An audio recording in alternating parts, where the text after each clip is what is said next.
তার মানে ঘরোয়া চিকিৎসা পদ্ধতি বলতে যে 3টে পয়েন্ট বলবো বলে কথা দিয়েছিলাম, সেই 3টে পয়েন্ট কি কি? নাম্বার 1, লাস্টলি যেটা বলবো সেটাই হচ্ছে এই আজকের ভিডিওর শেষ পয়েন্ট, কিন্তু মোস্ট ইম্পর্টেন্ট পয়েন্ট।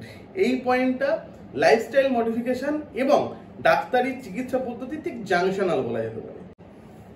নমস্কার, সুস্বাস্থ্যের সহজ পাঠের আর একটা নতুন এপিসোডে আপনাদের সবাইকে জানাই স্বাগত।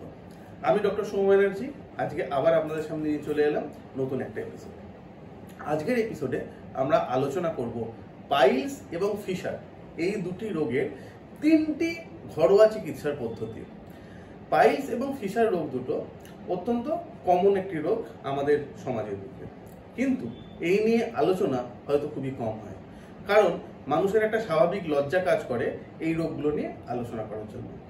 অথচ এই রোগগুলো অত্যন্ত কমন এবং যদি এর সঠিক সময়ে সঠিকভাবে ডায়াগনোসিস না করা হয় তাহলে দুটি সমস্যা হতে পারে।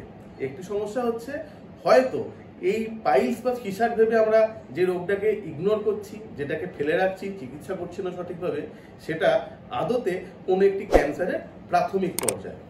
আবার এর বাইরেও যেটা হতে পারে, হয়তো সত্যিই পাইলস রয়েছে কিন্তু সেটা দীর্ঘদিন ধরে চিকিৎসা না করার ফলস্বরূপ, যেটা হয়তো ওষুধে সারতে পারতো, হয়তো সামান্য কিছু লাইফস্টাইল চেঞ্জ করলে সারতে পারতো, সেটা আপনাকে নিয়ে চলে যাবে একদম অপারেশনের জন্য। তা প্রাথমিক পর্যায়ে পাইলস এবং ফিশারের ক্ষেত্রে যে 3টি ঘরোয়া উপায় আমরা আলোচনা করব, যাতে সহজে আপনি নিজেই নিজের চিকিৎসা করার চেষ্টা করতে পারেন, সেই 3টে জিনিস বিশদে জানতে গেলে অবশ্যই শেষ পর্যন্ত আপনাকে এই ভিডিওটা দেখতে হবে। আর পাইলস বা ফিশার এই রোগ দুটো কি সেই নিয়ে মোটামুটি একটা ধারণা পেতে গেলে এই ডেসক্রিপশনে যে দেওয়া লিঙ্কটা রয়েছে যে ভিডিওটা, সেইটাই ক্লিক করুন, বা উপরে হয়তো কোথাও চলে এসছে একটা আই বাটন, সেখানেও আপনার এই লিঙ্কটা দেওয়া থাকবে। যাই হোক, আর সময় নষ্ট না করে আমরা চলে আসি এই রোগগুলোর ঘরোয়া চিকিৎসা পদ্ধতি নিয়ে। এক লাইনে বলতে গেলে পাইলস রোগটা হচ্ছে এমন একটা রোগ যেখানে আমাদের পায়খানার রাস্তার ভিতরের কিছু শিরা, সেগুলো বিভিন্ন কারণে বাইরের দিকে ঝুলে বেরিয়ে আসে এবং ফেটে গেলে তার থেকে ব্লিডিং হয়। আর ফিশার রোগটা, সেই ফিশার রোগের ক্ষেত্রে যেটা ঘটে থাকে সেটা হচ্ছে পায়খানার রাস্তার কোনো একটা জায়গা কোনো কারণে ছড়ে গেলে বা চিড়ে গেলে, যখন পায়খানা করতে যাব সেখানে পায়খানা লেগে একটা জ্বালা জ্বালা ভাব তৈরি হয় এবং সেখান থেকে অল্প অল্প রক্ত বেরোতে থাকে। এই পাইলস বা হিমারয়েড এবং ফিশার এই রোগ দুটি একত্রে নিয়েছি। আজকে আমরা ফিস্টুলা রোগটাকে সেই নিয়ে আলোচনা করছি না। পাইলস এবং ফিশার রোগ দুটোর 2-3টে কমন ফ্যাক্টর আছে, যে কমন ফ্যাক্টরগুলো চিকিৎসাগতভাবে প্রায় একই রকমভাবে আমরা মোকাবেলা করি। পাইলস এবং ফিশার রোগটার ক্ষেত্রে যে 3টি জিনিস আপনি বাড়িতেই করতে পারবেন, সেগুলো কম বেশি আমরা লাইফস্টাইল চেঞ্জেস বা জীবনশৈলী বা জীবনযাপন পদ্ধতির পরিবর্তনের জন্য এমনি প্রত্যেককে বলে রেখে থাকি। মজার কথা হচ্ছে, যে পর্যায়ে একজন মানুষ সাধারণত সার্জন দেখাতে যান, সেই পর্যায়টা ওটার এই রোগগুলোর অনেকটা এগিয়ে যাওয়ার পর্যায়ের ফলে এই জীবনযাপনের পদ্ধতি পাল্টানোর সঙ্গে সঙ্গে তাকে হয়তো কিছু ওষুধপত্র খেতে হয় বা কখনো কখনো আমরা অপারেশন করতেও পরামর্শ দিই। কিন্তু আপনি যদি প্রাথমিক পর্যায়ে এই ব্যাপারটা সম্পর্কে ওয়াকিবহাল হয়ে যেতে পারেন বা এই প্রাথমিক চিকিৎসাগুলো নিজেই শুরু করতে পারেন, তাহলে দুটো সুবিধা হতে পারে। নাম্বার 1, আপনি এই যে রোগটা সেটাকে হয়তো রিভার্স করতে পারলেন, যেটার জন্য আপনাকে অপারেশন দূরের কথা হয়তো ওষুধই খেতে হলো না। অথবা এমনও হতে পারে যে আপনি এই ব্যবস্থাগুলো করেও যখন দেখছেন সমস্যা মিটছে না, তখন আপনি ডাক্তারবাবুর কাছে গেলে প্রাথমিক অবস্থাতেই আপনার হয়তো কোনো একটা জটিল সমস্যা হচ্ছে, জটিল কোনো রোগ রয়েছে, সেটা ডায়াগনোসিস করার ব্যাপারে ডাক্তারবাবু আপনাকে সহজে এগিয়ে যেতে পারবেন। তাহলে এই ঘরোয়া পদ্ধতিগুলো কি কি? পাইলসের সমস্যায় ভুগছেন, তাহলে এই যে এখানে সঙ্গে কিউআর কোডটা দেখতে পাচ্ছেন স্ক্রিনে, এই কিউআর কোডটা আপনারা স্ক্যান করুন। স্ক্যান করলে কি করবেন আর কি করবেন না সেই সংক্রান্ত একটা পরামর্শ বা টিপস, ডুজ অ্যান্ড ডোন্টস, এইটা আপনারা পেয়ে যাবেন। এই পেজটার বাংলা এবং ইংরেজির লিঙ্কটা আমাদের ডেসক্রিপশনে দেওয়া থাকলো। আর যদি ডিটেলে জানতে চান যে পাইলস কি, কেন হয় এবং তার ঘরোয়া টিপসগুলো কি, তাহলে অবশ্যই আমাদের চ্যানেলটা সাবস্ক্রাইব করতে ভুলবেন না। আপনারা আমাদের চ্যানেলে যান, লিঙ্ক দেওয়া থাকলো, সেই লিঙ্ক দিয়ে ভিডিওগুলো দেখে নেবেন। তাহলে সঙ্গে থাকুন সুস্বাস্থ্যের সহজ পাঠ। সাবস্ক্রাইব করতে ভুলবেন না, নইলে কিন্তু পরে ভিডিওটা খুঁজে পাবেন না। নমস্কার। প্রথম জিনিস যেটা আসবে সেটা হচ্ছে স্ট্রেন না করা, পায়খানা করার সময় চাপ না দেওয়া। এই স্ট্রেন না করা কথাটা বোঝাতে গেলে প্রথম যেটা ভাবতে হবে সেটা হচ্ছে আমরা স্ট্রেন কেন করি। পায়খানা যখন আমাদের হয়, আমরা যখন পায়খানা পাই তখন অ্যাকচুয়ালি কি ঘটতে থাকে, আমাদের যে মলথলি যেটা রয়েছে, রেকটাম যেটা রয়েছে, যেটার মধ্যে পায়খানা এসে জমা হতে থাকে, আস্তে আস্তে সেটা স্ট্রেচ করে যায়। সেই স্ট্রেচিং এর ফলে নার্ভের মাধ্যমে আমাদের ব্রেনে কানেকশন পৌঁছয় যে হ্যাঁ এবারে আমাদের মলথলিতে অনেকটা পরিমাণ পায়খানা জমে গেছে, সেটা আমাদেরকে বার করতে হবে। এই যে ফিলিংসটা, এই ফিলিংসটা এলেই তখন হচ্ছে আমরা পায়খানা করতে যাই। একটি বাচ্চা ছেলে বা কোনো কোনো নার্ভের রুগী, তাদের ক্ষেত্রে পায়খানা ধরে রাখার ক্ষমতা থাকে না, তাদের ক্ষেত্রে রেকটাম স্ট্রেচ করলো এবং পায়খানা বেরিয়ে গেল। যখন আস্তে আস্তে আমরা বড় হতে থাকি, আমাদের সোশ্যাল একটা লার্নিং, একটা সামাজিক শিক্ষা হতে থাকে, যেখানে আমরা পায়খানা ধরে রাখার পদ্ধতিটা আস্তে আস্তে আস্তে শিখতে থাকি। অর্থাৎ এটা একটা অ্যাকওয়ার্ড পদ্ধতি হচ্ছে। এর পরবর্তী ক্ষেত্রে কি ঘটছে, ধরা যাক আমাদের ব্রেনে ভুল সিগন্যাল যাচ্ছে, অর্থাৎ পায়খানার যে থলি বা রেকটাম তাতে পায়খানা নেই, কিন্তু কোনো কারণে আমাদের ব্রেন মনে করছে যে হ্যাঁ সেখানে এখনো পায়খানা রয়েছে। কি হবে, আমরা বসে বসে স্ট্রেন করতে থাকবো, কোঁত পারতে থাকবো। এইটা হচ্ছে একটা পয়েন্ট। কারোর কারোর ক্ষেত্রে যেটা হয় সেটা হচ্ছে জল কম খাওয়া এবং পায়খানার মধ্যে বেশিরভাগ পোর্শন, হোয়াট ইজ স্টুল, পায়খানা জিনিসটা কি, পায়খানা জিনিসটা হচ্ছে অপাচ্য খাদ্য। আমরা যা খাবার খাচ্ছি তার যেগুলো যেগুলো পরিপাক করে শরীর তার থেকে যে পুষ্টি নিয়ে নেওয়া সম্ভব সেগুলো নিয়ে নিচ্ছে। পরবর্তী ক্ষেত্রে যেটা হচ্ছে সেটা হচ্ছে যেগুলো আমাদের শরীর হজম করতে পারে না সেগুলো পায়খানার মাধ্যমে বার করে দেয়। এর মধ্যে একটা বড় অংশ হচ্ছে ফাইবার জাতীয় খাবার, যে জিনিসপত্রগুলো আমাদের শরীর হজম করতে পারে না।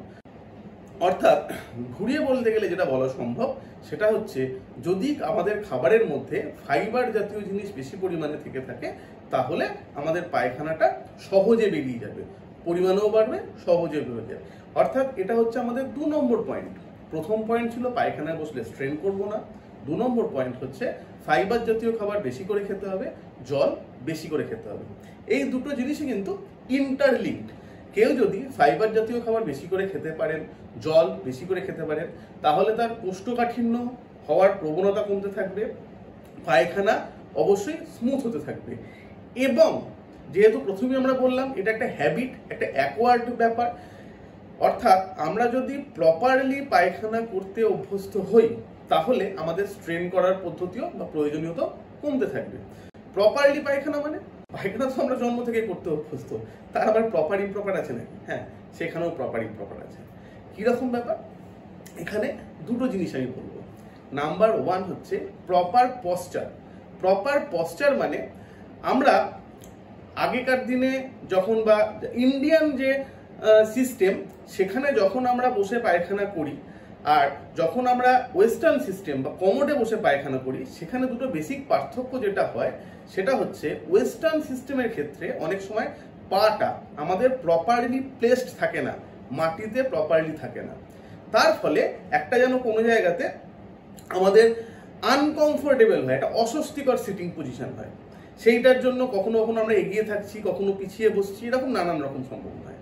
এই আনকমফোর্টেবলনেসটা কিন্তু আমাদেরকে অ্যাভয়েড করতে। আমি অবশ্যই বর্তমানে আমি এটা একবারও বলবো না যে আপনার যদি ওয়েস্টার্ন পদ্ধতি থেকে থাকে সেটা আপনি ইন্ডিয়ানে শিফট করুন, কারণ ইন্ডিয়ান পদ্ধতি এবং ওয়েস্টার্ন পদ্ধতির মধ্যে কিছু ক্ষেত্রে মেনলি যারা বয়স্ক মানুষ তাদের ক্ষেত্রে হাঁটুর যে সমস্যা এদের ক্ষেত্রে হয়ে থেকে থাকে তাদের ক্ষেত্রে অবশ্যই রেকমেন্ড হচ্ছে ওয়েস্টার্ন পদ্ধতিটা, অর্থাৎ কমোড ব্যবহার করা।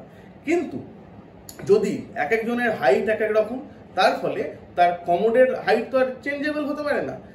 কিন্তু মানুষের হাইট আলাদা আলাদা, আমরা সবাই একই কমোড ব্যবহার করছি।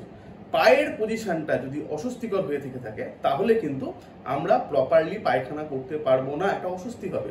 সেই অস্বস্তিটা আমাদের দূর করতে গেলে পায়ের তলে আমরা একটা ছোট পিঁড়ি বা এমন ছোট টুল নিয়ে নিতে পারি যাতে আমরা প্রপারলি তাতে পাটা চাপ দিয়ে বসতে পারি। This is very much important. এর সঙ্গে কি ব্যাপার, টাইমিং। আপনি যদি রোজ পায়খানা করতে অভ্যস্ত হন এবং মোটামুটি নির্দিষ্ট সময় পায়খানা করতে অভ্যস্ত হন তাহলে ওভার দ্য ইয়ার্স আপনার একটা হ্যাবিট ফর্ম করে যাবে যে নির্দিষ্ট একটি সময় আপনার শরীর এবং ব্রেন জানে যে এখন আমার পায়খানা করার প্রয়োজন, এইটাই আমার পায়খানা করার সময়। আপনার যখনই এই হ্যাবিটটা ফর্ম করে যাবে, অটোমেটিক্যালি আপনার কিন্তু ওই কোষ্ঠকাঠিন্য হওয়ার প্রবণতাটা কমতে থাকবে। লাস্টলি যেটা বলার, এই কথাটা কোথাও বলা নেই যে আপনি একবার পায়খানা যাবেন সারাদিনে এবং একবার পায়খানা গিয়ে একবারই আপনাকে সব পায়খানা করে আসতে হবে। আপনাকে যেটা করতে হবে সেটা হচ্ছে পায়খানায় গেলেন, গিয়ে বসলেন, যতটুকু পায়খানা নর্মালি হওয়ার হয়ে গেল। তারপর যদি আপনার মনে হয় আরেকটু পায়খানা আছে, হবে কিন্তু হচ্ছে না, ডাক্তারি পরিভাষায় ফিলিং অফ ইনকমপ্লিট ইভাকুয়েশন, এইটা যদি আপনার হতে থাকে, একদম ওইখানে বসে সময় নষ্ট করবেন না, উঠে চলে আসবেন। পরবর্তী ক্ষেত্রে যদি আবার আপনার সত্যিই পায়খানা পায়, আপনি আবার সেখানে ফিরে যাবেন। অর্থাৎ এই জল বেশি করে খাওয়া, ফাইবার জাতীয় ডায়েট বেশি করে খাওয়া এবং পায়খানা করার পদ্ধতি, প্রপার টয়লেট ট্রেনিং, এইগুলো হচ্ছে খুব ইম্পর্টেন্ট একটা জিনিস। লাস্টলি যেটা বলবো সেটাই হচ্ছে এই আজকের ভিডিওর শেষ পয়েন্ট, কিন্তু মোস্ট ইম্পর্টেন্ট পয়েন্ট। এই পয়েন্টটা লাইফস্টাইল মডিফিকেশন এবং ডাক্তারি চিকিৎসা পদ্ধতি ঠিক জাংশনাল বলা যেতে পারে। কি সেইটা? সেটা হচ্ছে সিডস বাথ।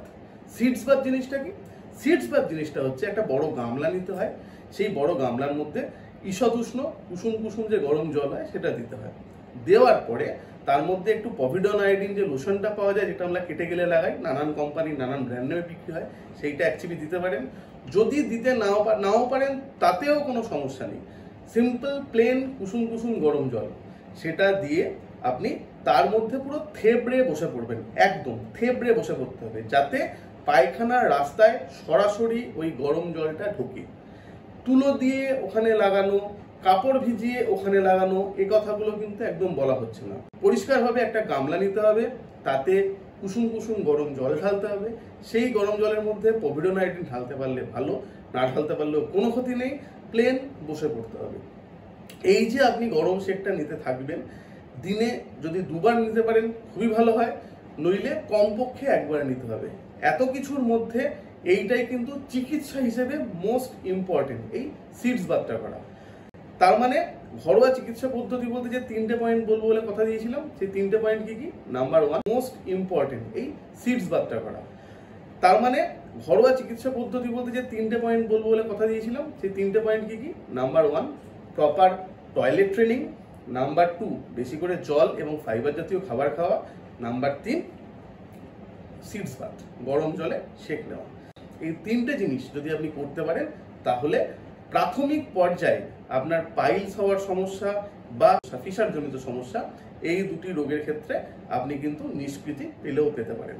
যদি এগুলো ব্যবহার করা সত্ত্বেও মোটামুটি ধরুন 2 সপ্তাহ 3 সপ্তাহ 1 মাস হয়ে যাচ্ছে, আপনার কোনো রকম সিমটোম্যাটিক ইমপ্রুভমেন্ট হচ্ছে না, তাহলে কিন্তু দেরি করবেন না, অবশ্যই আপনি আপনার ডাক্তারবাবুর পরামর্শ নেবেন। এই যে আমি আপনাকে ভিডিওতে যে পরামর্শটা দিলাম, এইটাকে কিন্তু অ্যাবসলিউট চিকিৎসা পদ্ধতি হিসেবে ধরে নেবেন না, এইটা একটা লাইফস্টাইল মডিফিকেশনের পদ্ধতি, যেটা আপনার ডাক্তারবাবুর যে প্রেসক্রাইব করা ওষুধপত্র বা উনি যে অন্যান্য কিছু যদি পরামর্শ দিয়ে থাকেন তার সঙ্গে অ্যাডিশনালি করার জন্য। কোনোভাবেই এই ব্যবস্থাগুলো কিন্তু প্রপার চিকিৎসার বিকল্প নয়, এটা বিকল্প হতে পারে না। যাই হোক, আশা করছি আপনাদের এই এপিসোডটা ভালো লাগলো। যদি এই এপিসোডটা ভালো লাগে তাহলে অবশ্যই আমাদের চ্যানেলটা সাবস্ক্রাইব করতে ভুলবেন না, কারণ এর পরবর্তী ক্ষেত্রে নিয়ে আসবো আরো অনেক ইন্টারেস্টিং ভিডিও। আজকের মতো এখানেই শেষ করলাম, নমস্কার।